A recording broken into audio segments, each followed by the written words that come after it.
What's going on, YouTube fam? Today I want to do a quick comparison between the 2013 and the 2025 Fire Red Black Tongue Jordan 5s. Before I get into the comparison and go over the kicks and all that stuff, if you are new to my channel, it's your first time stumbling across one of my videos, welcome. Thanks for stopping by to kick it with me. But listen, while I have you here, do me a huge favor. Hit the subscribe button, click that notification bell.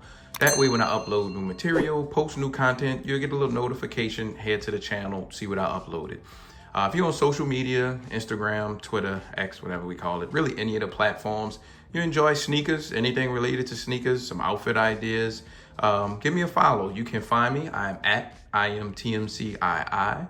And lastly, while you're watching the comparison or afterward and you enjoy it, hit the thumbs up, hit that like button. That really goes a long way, a little indicator to me, and just motivate me to keep recording videos whenever I have pickups or ideas to share with you guys. So now that that intro is out of the way, let's dive into this comparison. So like I mentioned, I wanted to show you guys the last time we got a retro of the Fire Red 5s, Black Tongue, 2013, and then we have the 2025 pair. So just notice some noticeable differences between the two. So I wanted to show you guys. Overall toe box shape is completely different. You can see how shorter and how more of a narrow point the 2025 is versus the 2013. A little bit more long. The spacing and the gap between the stitching here is not as big as it is on the 2013s. The leather on the 2013 is like really stiff and plastic feeling. Opposed to this one, it's like really soft. It's much softer than this. This is really stiff and plastic and synthetic and really cheap feeling. Not showing the grain of leather between the two, but just from the touch, this just feels a little bit better to me. This just feels more stiff, more hard, kind of more like a synthetic plastic to me. So that's one thing that's different. The leather's a little bit different. The overall shape of the toe box, and I'm gonna show you guys that from a side angle in a second. But that's different. Coming up to the tongues, the plunger on here, this one has the Nike on the plunger, and it has Nike also written on the plastic, whereas this one only had the Jumpman treatment. So you just have a red plunger with a Jumpman on here. The reds are a little bit different. Not sure if you can pick that up, and I'm not sure if it's age related or not, but it seems like the 2025 pair, the red is a little bit brighter to me. The overall fabric and type of fabric that they use, you can see that they have these lines in it, opposed to the 2013. So now that I swivel them around, this is the 13 and this is the 2025. The sock liner material is different compared to what we had in 2013. So that's something I noticed. In the insole, you had a Jumpman in the 2013, but you get the Nike Air treatment. Coming behind the tongue, you have the upside down Air Jordan in the 2025, and you have Air Jordan right side up in the 2013. Coming to the back, overall heights, it seems they're almost the same height, sort of. Overall width in the heel area seems like the 13's a little bit more narrow than these, and I could be wrong.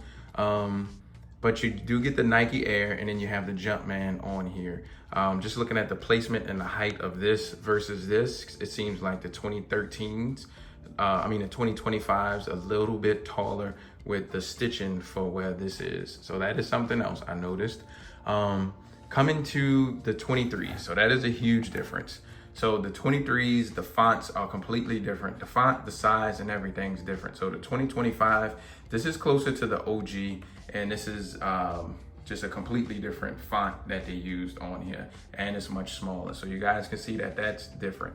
The netting is also different as well. So looking at the sides, the netting surface area is much bigger than this one. On a 2025, you only have like a little tiny box, a little tiny window netting on here, but you have much of a larger netting window on the 2013s.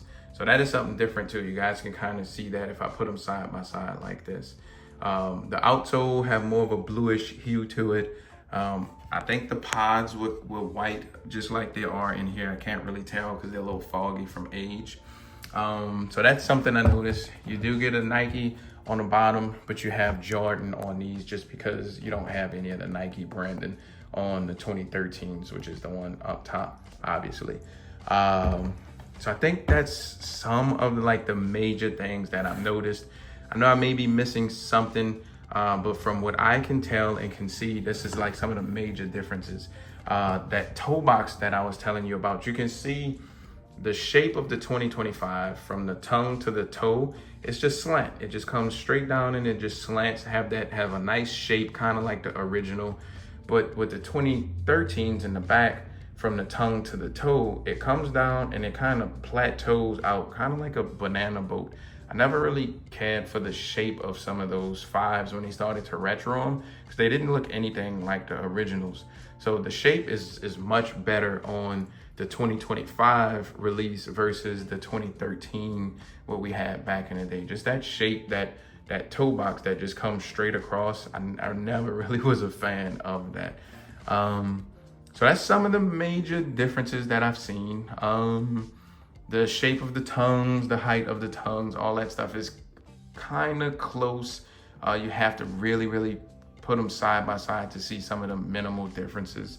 The laces, if you look at the patterns inside the lace, seems like that's a little bit different also. So the laces are a little bit different from 13 to 2025. But all in all, I think that's it. The cut and the height of the exposed red down here seem like that's a little bit different. So it's just some minimal things, but the major things I kind of pointed out to you guys already. So let's show you guys the boxes also. So that's something different. So the box on the top, this is the 13. So you had the Air with the Jumpman, but the 2025, you get the Nike Air treatment.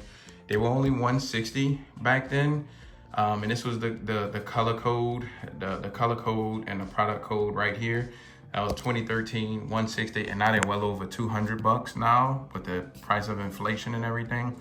But this is the way the label looks now with the color code, product breakdown, and have the QR code and stuff all on it. Same kind of lid style flip over box, but you do get different boxes a little bit. So that's my take. Just wanted to show you guys the comparisons really quick. Like I mentioned earlier, man, if you're new to the channel, subscribe, hit the notification bell, drop me a comment. Let me know what you guys feel about this year's release, if you're going to be picking them up, or just your thoughts on them overall. Seem like a lot of original colorways for Jordans kind of been sitting on shelves. I'm not sure if it's because of the retail price is like extremely high, or people just tired of Jordans altogether. I'm not really sure, but for those who collect, those who like really have nostalgic attachments to some of the retros, I love it. You know, being able to get these shoes without much of a hassle, I'm not complaining at all. So leave me a comment. I usually reply, or hit the heart button or notification button just to acknowledge your comment down at the bottom. But I'm gonna wrap the comparison up here. Thank you guys for watching. I'll see y'all on the next one. Peace.